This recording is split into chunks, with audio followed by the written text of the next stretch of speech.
President Trump says Greenland is essential to America's national security and future missile defense, especially as Russia and China expand their presence in the Arctic.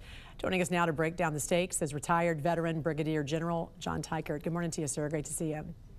Good morning, Jan. Thanks for having me. How critical is Greenland's location when it comes to missile detection, early warning systems, and this proposed Golden Dome, especially as Russia and China expand sort of their footprint there in the Arctic? Jan, I would encourage your viewers to take a look at our globe from the North Pole looking down, and you'll see that the largest landmass in the Arctic is Greenland. You'll see that it is the choke point for any commerce that would travel in the Arctic Ocean, especially along the north edge of North America. And you'll notice that it is the biggest landmass that is between Russia and the east coast of the United States. All of those reasons make it very geostrategically important. And the good news is that we have very active mechanisms with Greenland and with Denmark that allow us to use that landmass for the benefit of NATO and the United States. We don't need to own it. We just need to use it. We currently have a Space Force base there, and we need to continue to find opportunities for mutual benefit alongside of our allies and partners. I'm glad you said that. It's the first thing I did when this all came down. I wanted to see how big it was. It is massive. So great idea to look at it from the North Pole perspective as well. Turning to the Middle East right now, what risks does the violence in Iran pose beyond its borders, especially, for American forces and U.S. allies there in the region? And what should the White House and policymakers be keeping a close eye on right now? Jan, we have about 50,000 Americans that are in the Middle East deployed there in Jordan, Saudi Arabia, Kuwait, Bahrain, UAE, Qatar, and other locations. And all of those individuals are at risk if Iran makes the decision to launch those ballistic missiles. They probably have about 1,000 of them against U.S. assets in the region. U.S. Central Command is poised currently to defend against any threat that Iran could levy.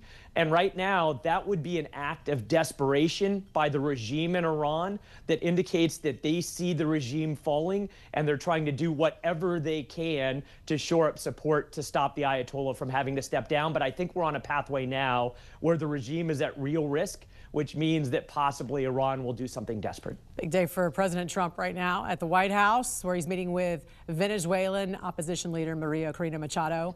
How soon should Venezuela realistically, do you think, move toward elections? And what kind of timeline would make sense to stabilize the country? Jan, right now it seems like the acting president Rodriguez is sufficiently compliant to U.S. interests and demands that slowed down the clock a little bit.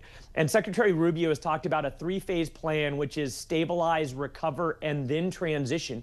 But it is in the best interest of the United States and the Venezuelan people to accelerate that process towards transition. They had elections in 2024. Gonzalez, who's now in exile in Spain, soundly won those elections. Machado is massively popular, and it legitimizes our activities in Venezuela. The more quickly, maybe within the next 6 months, that we can either establish that duly elected government from 2024 or stand up elections as quickly as possible to hit that transition phase that Rubio talks about. You think we can do that without boots on the ground, or do you think some level of military presence is unavoidable? And also, what does success look like for Venezuela in the near future? Jan, success for the United States looks like they are complying with or aligned with U.S. interests, and there's a duly elected government there in place that meets the will of the Venezuelan people. I firmly believe we do not need U.S. boots on the ground, especially because that large American armada in the Caribbean is keeping any of the rogue elements of the former regime in check.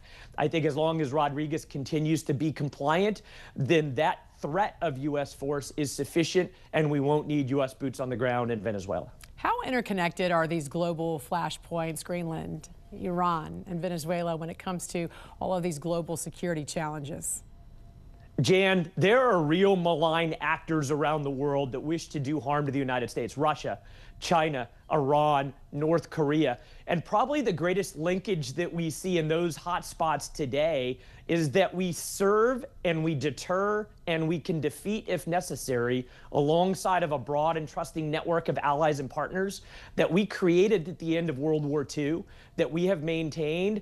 And we need to take a good look to make sure that we nurture the trusting nature of those allies and partners that uniquely benefit the United States. And I suspect that in any challenge that we face around the globe, we'll need friends alongside of us. And we need to make sure they are there alongside of us because we've taken care of them in the good times. Retired veteran Brigadier General Jan Teichert. Always great to see you, sir. Thanks for joining us this morning. We appreciate it. You got it. Thanks, Jen.